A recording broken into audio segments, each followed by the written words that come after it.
Dear students, చక్కని తెలుగు రాతలో భాగంగా ఈ ఎపిసోడ్లో మనం గుడి దీర్ఘాలు ఎలా ఇవ్వాలి, ఓత్వము మరియు ఔత్వము మరియు ఒత్తులు ఏ విధంగా ఇవ్వాలి, మరియు అక్షరం యొక్క అందాన్ని ఏ విధంగా పెంపొందించుకోవాలో ఈ ఎపిసోడ్లో మనం నేర్చుకుందాం.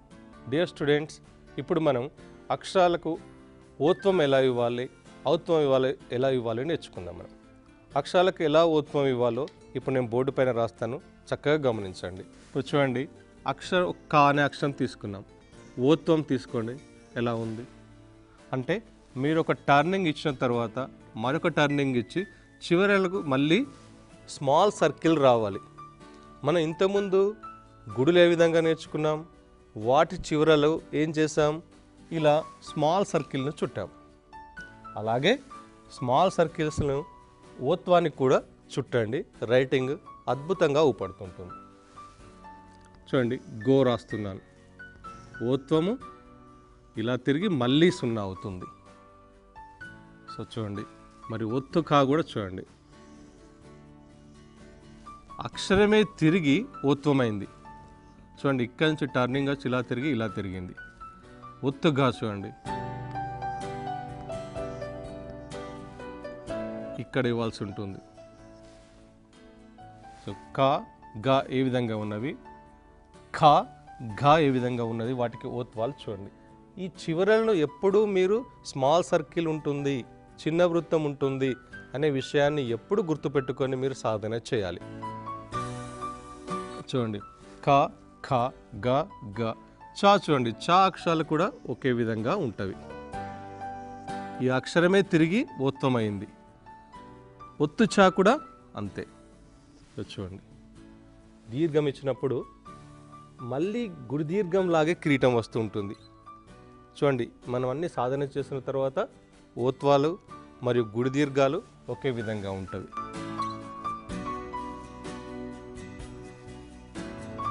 అంటే ఒకేసారి ఓత్వం దీర్ఘం కూడా గుడి దీర్ఘం లాగా ఉంటవి. అది విషయం గమనించండి.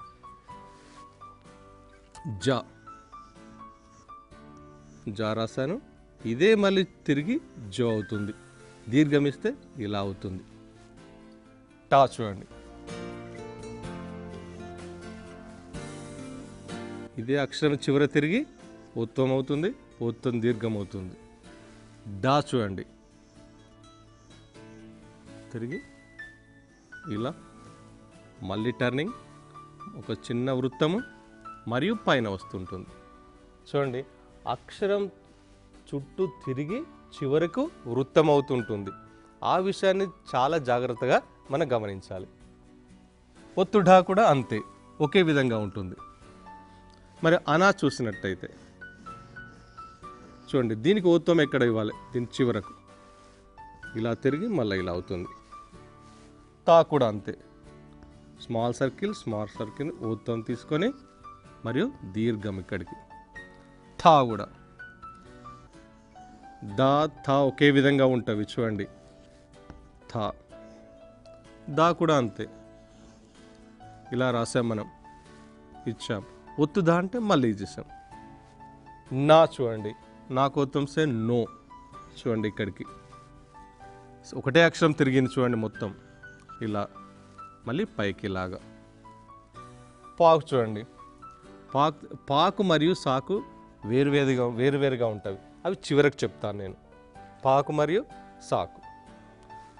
బా చూడండి, ఈ కిందికి తీసుకున్నాను కొద్దిగా, ఇది పైకి తీసుకున్నాను, ఇలా తీసుకున్నాను, మరి ఇట్లా ఇచ్చాను. ఒత్తు భా అంటే ఇలా మళ్ళీ. మాకు భిన్నంగా ఉంటుంది. డియర్ స్టూడెంట్స్, మాకోత్వం సే మో అంటే భిన్నంగా ఉంటుంది.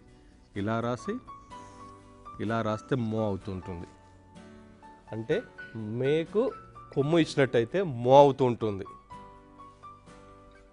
యా కూడా అంతే, ఈ బిగ్ సర్కిల్ ఇలా రాసి ఏ రాసిన తర్వాత ఇంకో కొమ్ము ఇచ్చినట్టయితే యో అవుతుంది. మరి ఓత్వాల లోపట డిఫరెంట్గా ఉండేవి మరియు మో యో. కొమ్ములు ఇస్తే ఏమవుతుంటుంది, ఓత్వాలు అవుతుంటుంది. మిగతా వాటికి ఓత్వం సెపరేట్గా ఉంటుంటుంది. ఈ తేడాన్ని మీరు గమనించండి, బాగా గమనించండి. కొంత తెలియక ఈ ఓత్వాన్నే మాకు మరియు యోకు ఇస్తూ ఉంటారు అనమాట. సో అలా రాయకూడదు, ఇలా రాయాలి. మరియు మో మరియు యో. రా చూడండి, రా కూడా టా లాగానే ఉంటుంది. రో దీర్ఘం ఇచ్చినట్టయితే ఈ విధంగా ఉంటుంది. లా కూడా చూడండి, మధ్యలో సున్నా తీసుకున్నాం, మనం ఇలా పైకి తీసుకున్నాం, ఇలా రాసాం, ఇలా ఇచ్చాం. సో చూడండి, అక్షరమే మళ్ళీ తిరిగింది ఇక్కడ. ఓకే. వా కూడా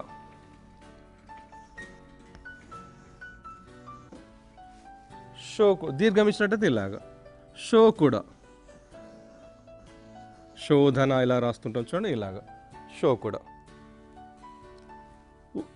మరియు షాకు వేరే విధంగా ఉంటుంది, మనం చెప్పాం. ఫా షా వేరే విధంగా ఉంటుంది, సాకు వేరే విధంగా ఉంటుంది. మరియు హో కూడా భిన్నంగా ఉంటుంది చూడండి. మరి ఇలా రాసి కొన్ని సందర్భాల్లో ఇలా ఇస్తుంటారు, ఇలాగా. మరియు ఈ విధంగా కూడా రాస్తుంటారు చూడండి. ఇలా రాసి వీటికి ఇచ్చినట్టే ఇలా కూడా రాస్తూ ఉంటారు. సో భిన్నంగా చూసినట్టయితే మో, యో మరియు అలాగే హో కూడా వచ్చిందన్నమాట. ఇక మీకు చెప్పాను ఇంతకుముందు, లో ఆ విధంగానే ఉంటుంది, ఈ విధంగానే ఉంటుంది. ఇప్పుడు మరి పా, సా, షాలకు ఏ విధంగా ఉంటుంది ఓత్వం అంటే, ఈ ఓత్వము బయటకు వస్తూ ఉంటుంది చూడండి. పాకోత్వం సే పో రాశారనుకోండి, ఇలా రాసి ఇది బయటకు వస్తూ ఉంటుంది. ఈ కొమ్మ అన్నది ఇలా బయటకు వచ్చి రాస్తుంటారు. షా అన్నారనుకోండి, ఇలాగే ఉంటుంటుంది. ఓత్వం అన్నారనుకోండి, ఇలాగే ఉంటుంటుంది. సా కూడా అంతా ఇలాగే ఉంటుంది. ఈ కొమ్మ ఇలా బయటికి వచ్చి ఉంటుంది పా, షా, సాలకు. మరియు ఓత్వాల చివరలు కూడా, మరియు మీరు గుడులు రాసినట్టే వాటికి చివర వృత్తాలు ఉంటవి.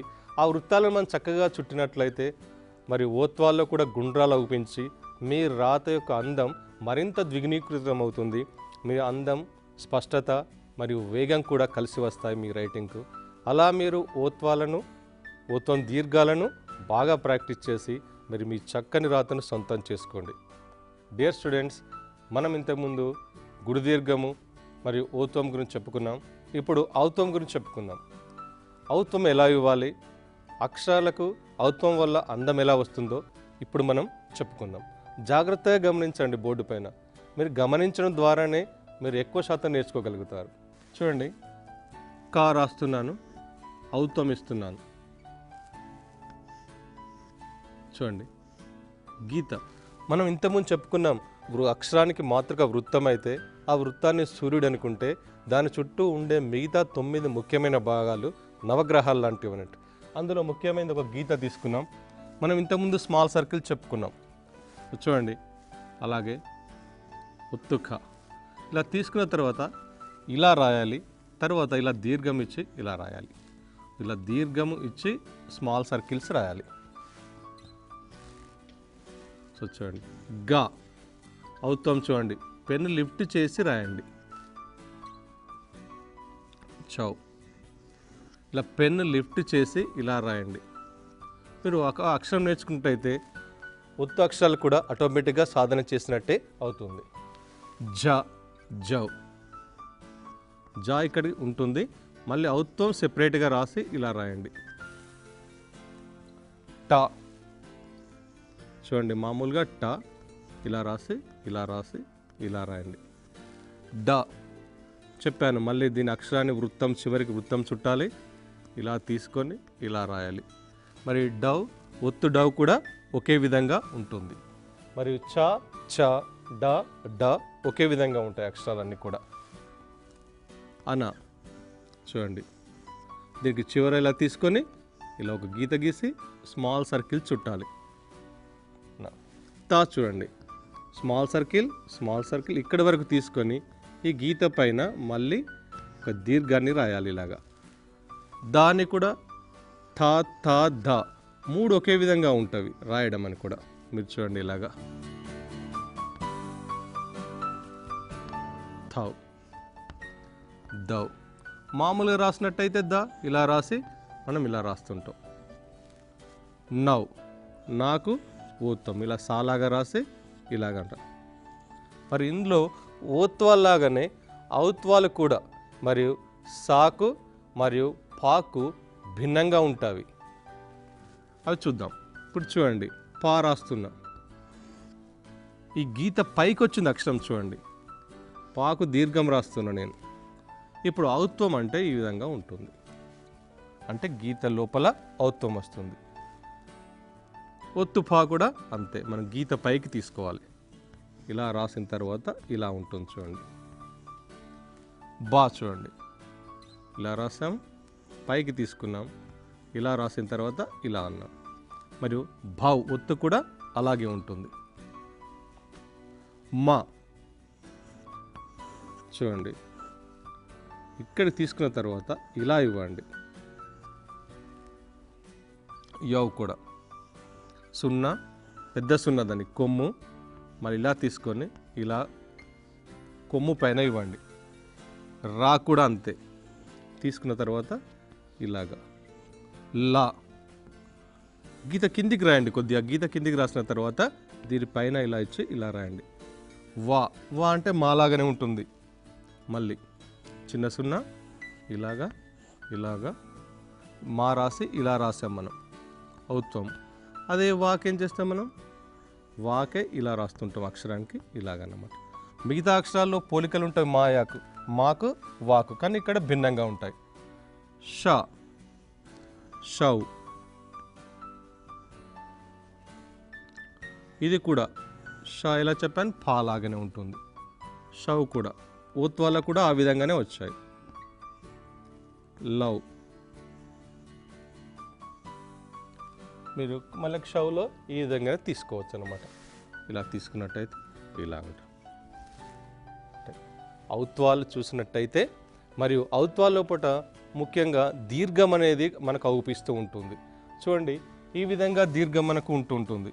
ఒక గీత, దాని చివర చిన్న వృత్తము, గీత దాని చివర చిన్న వృత్తం ఉంటుంటుంది. మరియు అదనంగా ఏం చేస్తుంటుంది, ఒక చిన్న టర్న్ వచ్చి చేరుతూ ఉంటుంది. దానివల్ల ఔత్వం ఏర్పడుతుంటుంది. సో ఔత్వం లోపల 3 ముఖ్యమైన భాగాలని గుర్తుంచుకోవాలి. ఒకటి గీత, రెండవది చిన్న సర్కిల్, మూడవది చిన్న కరువు. ఈ 3 భాగాలు కలిగినటువంటిది ఔత్వము.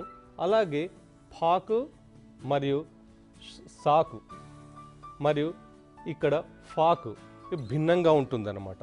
చూడండి, పాకు రాసినప్పుడు ఏం చేశాను, ఒకటి పెంచాను. సాకు కూడా ఇలా అక్షరం పెరిగింది, దీర్ఘం వచ్చింది ఇలా, మరియు చివర ఇలా వచ్చింది. సో కాబట్టి ఈ గీత లోపల వస్తూ ఉంటుంది.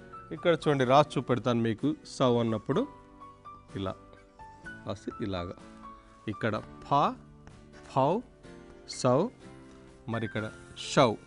ఈ అక్షరాలకు ఔత్వాలు భిన్నంగా ఉంటవి. భిన్నంగా అంటే గీత లోపల వస్తూ ఉంటవి. మరియు అక్షరం యొక్క సైజు పెరుగుతూ ఉంటుంది అన్నమాట.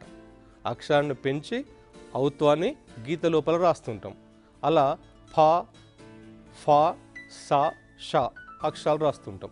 ఈ విషయాలను గమనించి మీరు చక్కగా సాధన చేయండి. మీరు సాధన చేసేటప్పుడు మీరు ఏవైతే చూసారో, ఏవైతే గమనించారో వాటిని దృష్టిలో పెట్టుకొని అక్షరాలను చక్కగా రాయండి. అలా దృష్టిలో పెట్టుకొని రాయడం వల్ల మీ యొక్క అక్షరాల లోపల అద్భుతమైన మార్పు గమనించవచ్చు. అలా మార్పు గమనించిన వెంటనే మీలో అక్షరాల లోపల పరిపక్వత అనేది వస్తూ ఉంటుంది.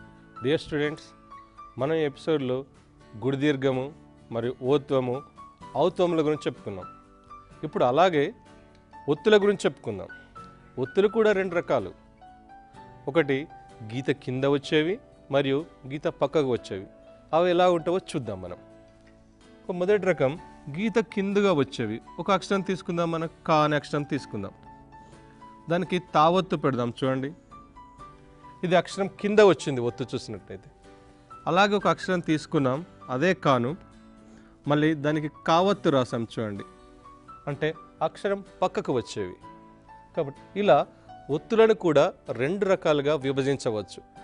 గీత కింద వచ్చేవి మొదటి రకం, రెండవ రకం చూసినట్టయితే గీత పక్కకు వచ్చేవి. గమనించండి, వీటిని ఎలా రాయాలో ఇప్పుడు చెప్పుకుందాం. ముందుగా గీత కిందగా వచ్చేవి చూద్దాం మనం. గా మీరు రాశారు. ఈ గా రాసేటప్పుడు కూడా ఎలా రాయాలి? క్లాక్ వైజ్లో రాయాలి. గా. ముఖ్యమైన విషయం ఏంటంటే ఒత్తులు రాసేటప్పుడు ఒత్తు కూడా ఈ ఆకారంలోనే ఉంటుంది. కాబట్టి ఒత్తు రాసేటప్పుడు అక్షరం కంటే సన్నగా మరియు చిన్నగా రాసినట్టయితే అక్షరాలు అనేటివి ప్రస్ఫుటంగా మనకు అవుపిస్తూ ఉంటవి. కింద ఒత్తులు అనేటివి ఒత్తుల్లాగా చిన్నగానే అవుపిస్తూ ఉంటవి. ఆ విషయాన్ని గమనించాలి. ఒత్తుగా చూద్దాం మనం. ఇప్పుడు రాసాను, దాని కింద ఒత్తుగా చూడండి. చూడండి జా చూడండి. జా రాశాను మరియు ఒత్తు రాశాను. ఇక్కడ చూసినట్టయితే అక్షరాలు ఏ సైజులో ఉన్నవి మరియు ఒత్తులు ఏ సైజులో ఉన్నావో మీరు స్పష్టంగా గమనించవచ్చు. టా తీసుకుంటున్నాను నేను. చూడండి టా. ఇలాగా ఇవన్నీ అక్షరం కింద వచ్చే ఒత్తులు అన్నమాట.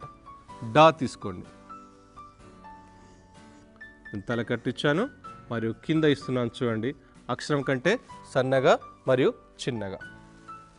ఒత్తు టా వత్తు చూడండి. ప్రతిష్ట అంటే రాస్తుంటాం. చూడండి షా కింద ఒత్తుట. అలాగే అనా చూడండి, వర్ణము అని రాస్తుంటాం మనం. రా కింద అనాగ చూడండి అక్షరం కంటే సన్నగా మరియు చిన్నగా ఉన్నది. తావత్తు చూడండి. రాశాను నేను, తావత్తు ఇచ్చాను. ఇలాగా ఒక సన్న గీత పెట్టి దాని కింద సర్కిల్ చుట్టాను అన్నమాట. థా. మరియు ఒత్తుతా చూస్తాం. అర్థము అని రాసాం మనం. రాసేసి థా. చూడండి ఒత్తుతా. మరియు మామూలుగా దావత్తు రాసాం అనుకోండి. ఇలా దా రాశాను నేను మరియు చిన్నగా ఇలా రాశాను దావ. గమనించవచ్చు. రావత్తు చూడండి. రాశాను నేను, ఇలా రాశాను, కిందికి రాశాను. ఈ రాకు కూడా ఒక ప్రత్యేకత ఉంది. రావత్తు రెండు రకాలుగా ఇవ్వచ్చు. చూడండి పక్కకి ఇవ్వచ్చు, కిందికి ఇవ్వచ్చు. నేను ఒకటి రాస్తున్నాను, ఒక పదం చూడండి. ప్రశ్న అని రాస్తున్నాను. ప్రాయిట్ ఇచ్చాను నేను. షా రాశాను, నా వత్తు రాశాను. ఇది ముందుగా ఉంది. మరి మీరు పదం మొదలయ్యేటప్పుడు రావత్తు ముందుకు ఇవ్వచ్చు, పదం మధ్యలో వచ్చినట్టయితే కింద ఇవ్వచ్చు. రాకున్నటువంటి ఫ్లెక్సిబిలిటీ ఇది అన్నమాట. మధ్యలో వచ్చినట్టయితే కిందికి ఇవ్వండి, మొదలు పెట్టేటప్పుడు రావత్తు వస్తే పక్కకి ఇవ్వండి. ఎట్టి పరిస్థితిలో వెనుకకి ఇవ్వకూడదు రావత్తు. వెనుకకి ఇవ్వడం వల్ల రావత్తు ఏమవుతుంటుంది? అది కొమ్ముగా మారుతూ ఉంటుంది. మనం మాకంసే మూ అని రాసామనుకోండి, మ్రా రాయాలనుకోండి, రావత్తు ఇస్తే అది టచ్ అయిపోయి ఏమవుతుంటుంది? కొమ్ము అవుతుంటుంది. కాబట్టి రావత్తు కిందికి ఇవ్వండి, పక్కకి ఇవ్వండి. ముఖ్యంగా ఇంకా ఇవ్వాలనుకున్నట్టయితే మొదలయ్యేటప్పుడు రావత్తుతో మొదలయ్యే పదాలు రాసేటప్పుడు ముందుగా ఇవ్వండి. పదం మధ్యలో రావత్తు వస్తే కింద ఇవ్వండి. ఇది రాకున్న ప్రత్యేకత. లా చూడండి. లావత్తు. లా. అర్హత. హా. చూడండి హావత్తు. అలాగా చూడండి. ఇవి గీత కిందుగా వచ్చేవి, అంటే అక్షరం కిందుగా వచ్చేటువంటి ఒత్తులు. వీటిని చాలా జాగ్రత్తగా గమనించండి. అక్షరం కంటే సన్నగా చిన్నగా రాయండి మరియు రాకున్న ప్రత్యేకతను గుర్తించండి. ఒత్తులు రాసేటప్పుడు అక్షరం కిందనే రాయండి. అక్షరానికి దూరంగా రాయడం వల్ల వేరే అక్షరం కింద ఒత్తుగా మారవచ్చు. దానివల్ల చదవడానికి అనుకూలంగా ఉండదు. అక్షరాల యొక్క స్పష్టత కూడా ఉండదన్నమాట. మీరు రాసేటప్పుడు ప్రతిసారి గమనించండి, ప్రతిసారి దృష్టిలో పెట్టుకోండి. స్పష్టతకే ప్రాధాన్యత. స్పష్టత వచ్చిన తర్వాత అందానికి ప్రాముఖ్యత ఇవ్వండి. అందము స్పష్టత తర్వాత వేగానికి ప్రాముఖ్యత ఇవ్వండి. మీరు సహజంగా స్పష్టత అందంగా రాసిన తర్వాత వేగం ఆటోమేటిక్గా మీకు వస్తుంది. ఇవి గీత కిందగా వచ్చేవి. గీత కిందగా అంటే అక్షరం కిందగా వచ్చేటువంటి ఒత్తులు అన్నమాట. డియర్ స్టూడెంట్స్, ఇప్పుడు గీత పక్కకు వచ్చేటువంటి ఒత్తుల గురించి చెప్పుకుందాం. ఇంతకుముందు గీత కిందగా వచ్చే ఒత్తుల గురించి చెప్పుకున్నాం, రాసుకున్నాం. మీరు కూడా చక్కగా సాధన చేశారు. చూడండి ఇప్పుడు గీత పక్కకు వచ్చేవి. కా రాస్తున్నాను నేను. కావత్తు చూడండి, దాని పక్కకు మరియు కొద్దిగా కిందుగా ఇలా రాయండి. ఎప్పుడు కానీ మీరు ఒత్తులు రాసేటప్పుడు, పక్కకు రాసే ఒత్తులు రాసేటప్పుడు ఈ యొక్క అక్షరాన్ని దాటిపోకూడదు. గీత కంటే పైన వచ్చే వాటిని తలకట్లు అంటుంటాం, గీత కిందగా వచ్చే వాటిని ఒత్తులు అంటుంటాం. కాబట్టి మీ ఒత్తులు ఎప్పుడు కానీ ఈ గీతను దాటి వెళ్ళకూడదు. గీతను దాటినట్టయితే వాటిని తలకట్లు అంటుంటాం మరియు అక్షరాన్ని డామినేట్ చేస్తూ ఉంటాం అన్నమాట. చూడండి చ,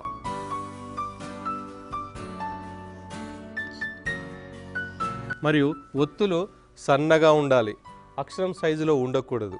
ఒత్తు చ చూడండి.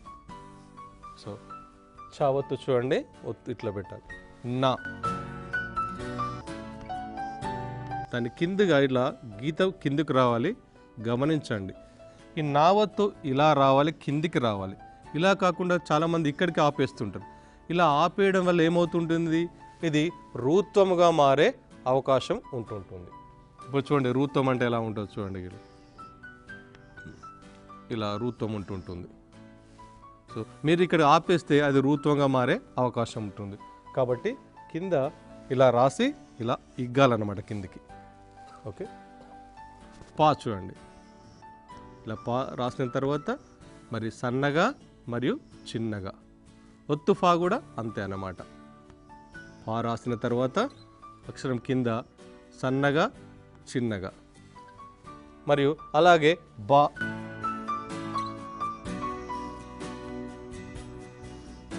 చూడండి మా కూడా ఇలా రాసి ఇలా రాసిన తర్వాత మళ్ళీ ఇట్లా తిప్పండి. మరి ఇంకో విధంగా కూడా రాయొచ్చు, మాకు మా వత్తు. ఇలా రాసిన తర్వాత ఇలా కూడా రాస్తుంటారు అన్నమాట. రెండు విధాలుగా మా వత్తు రాయొచ్చు అన్నమాట. సో యావత్తు చూసినట్టయితే చూడండి, ఒక కారు మళ్ళీ ఒక కొమ్ము, దానికి ఈ విధంగా యావత్తు. యావత్తు చిన్నగా ఇవ్వాలి. చాలామంది ఏం చేస్తుంటారు, యావత్తును తీసుకొని పెద్దగా రాసే అలవాటు ఉంటుంది. ఇలా వెళ్ళడము, ఇలా వెళ్ళి ఇలా చేయడం ఉంటుంటుంది అన్నమాట. ఈ విధంగా ఇవ్వడం వల్ల, మరి ఒత్తులు ఈ విధంగా ఇవ్వడం వల్ల అక్షరాన్ని డామినేట్ చేసే అవకాశం ఉంటుంది. షే చూడండి, ఇలా రాసి ఒత్తు ఇలాగా. సా చూడండి ఇలాగా, అలా చూడండి ఇలాగా. సో ఇవన్నీ కూడా అక్షరం పక్కకు వచ్చేటువంటివి మరియు అక్షరం కంటే చిన్నగా ఉండేటువంటివి. మరియు వీటిని జాగ్రత్తగా రాయాల్సి ఉంటుంది. మీ రాత లోపట స్పష్టత ఈ వీటి వల్లనే వస్తుంటుంది. పక్కకు రాసేటువంటి మీ ఒత్తులను, అక్షరానికి ఇచ్చేటువంటి ఒత్తులను సరిగ్గా రాయనట్టయితే అవి కూడా అక్షరంగా మారే అవకాశం ఉంటుంది. ఫర్ ఎగ్జాంపుల్ చాకు చావత్తు రాశారు.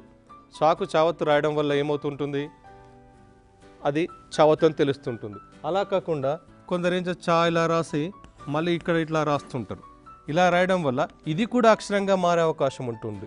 ముఖ్యంగా బాకు ఆ విధంగా అటువంటి ప్రభావం ఉంటుంది. బా ఇలా రాశారు, బావత్ మళ్ళీ ఇలా రాశారు అనుకోండి, ఈ రెండు అక్షరాలుగా మారేటువంటి అవకాశం ఉంటుంటుంది.